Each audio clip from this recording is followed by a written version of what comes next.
Welcome back. If you're just joining us, I'm in conversation with David Adewi, renewable energy consultant and CEO of the DVS Reliable Energy. Today, we're just taking and talking solar panels, and we're talking it in terms of what Nigeria should be doing to move into renewable energy. Mr. Adewi, let's continue with this conversation, because we need to take it from just the businesses to how it affects the nation in general. And then the next question for me would be government policy. How much is government policy aiding or not aiding, the transition to renewable energy and, to things like solar? How much are these regulations not helping, and how much are they helping? How much more needs to be done when it comes to regulation to see that transition is seamless and it comes fast?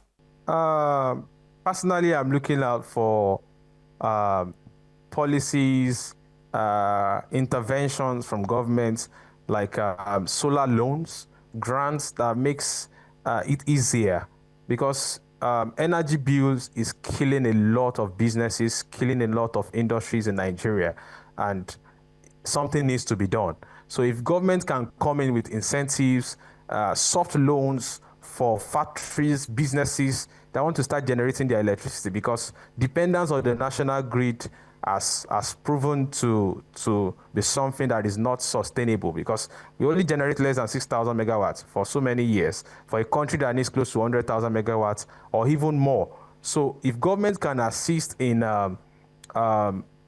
loans, funding, grants for businesses to set up solar farms for themselves and produce more, create more jobs, increase our exports, it will be something good in terms of policy. For NERC, you do not need any approval for solar power system that is lesser than 1 megawatt. And I think hardly do we find factories or businesses that needs up to that capacity.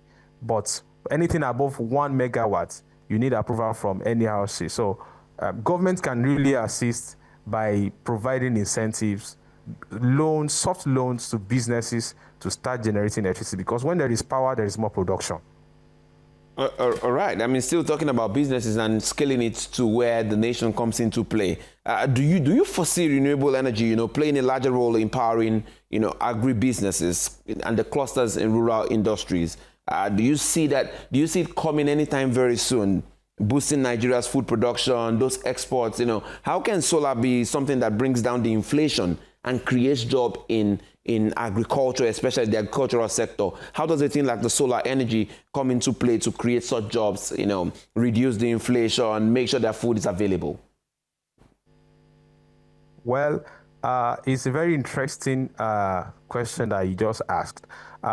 Solar can really, really help Nigeria in the agricultural sector.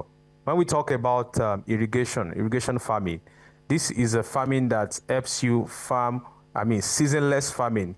There is no rainy season, there is no dry season in your farming when there is irrigation. And when you can plant and farm at all times, that means more food. That means more food in the market. And solar power can run water system, boreholes that can make this irrigation possible. We talk about solar dryers. Now we have solar dryers that can make the processing of food more faster, safer, and neater.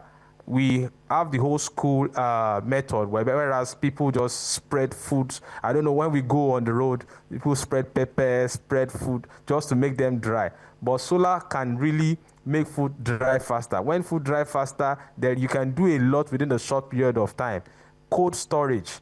Solar can power cold rooms for food storage. If you can have something like this in every local government, that farmers can take their stuffs to solar dryers and dry faster, sell faster, then we can boost export, we can put more food on the table for Nigerians, and prices drop when people can farm at any point in time, when production of food has increased, when food don't get damaged easily, the way farmers are suffering with what renewable energy can do in agricultural sector. So it can really, really help in inflation, food inflation. Okay, it's good you're saying this, but basically we need to ask, why does it seem like, solar energy and, the renewable energy source from solar, from the sun, basically would always need a generator backup? That would be my first question, basically. when it comes to this angle of things? Why does it feel like you need to have that generator backup? And is this something that is fixable within a very short time? One thing that is very important is to know is, like I said earlier on, who you are engaging for your renewable energy setup really matters. Because there is what we call DOA, that is day of autonomy. These are days without sunlight.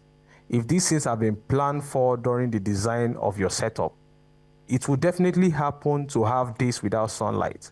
So if this has been planned for, the reliability, relying on generator would be minimal or near zero. We have had clients that would have to move generator away from their site after installation, and they wouldn't have any tangible reason to really bring them back. So it depends on the consultant, it depends on the firm that is doing this thing for you. If these days without sunlight has been planned for, there will still be backup. And solar power does not really need high sun intensity to work effectively. Beam radiation doesn't occur all the time. Diffuse radiation, the little amount of sunlight sometimes is enough. And studies have shown that solar panels even perform better at lower temperature. So it doesn't need that high sun intensity to really work. So if the design is done well and DOA has been planned for, that is day of autonomy, days without sunlight, you will hardly want to need generator again once you have the setup done.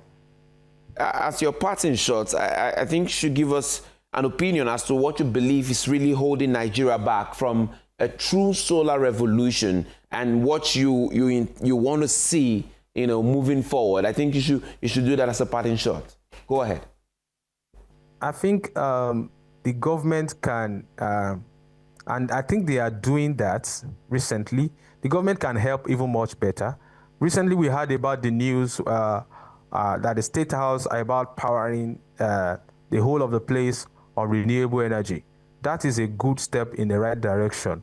It is setting a pace for others to see it as a viable option, as a viable alternative. Because one of the reasons why the revolution has not really spread so well is some people still believe that it doesn't work, or some people still believe it cannot meet their needs. But if a place like the presidential villa as big as that can run solely on renewable energy, that is a statement.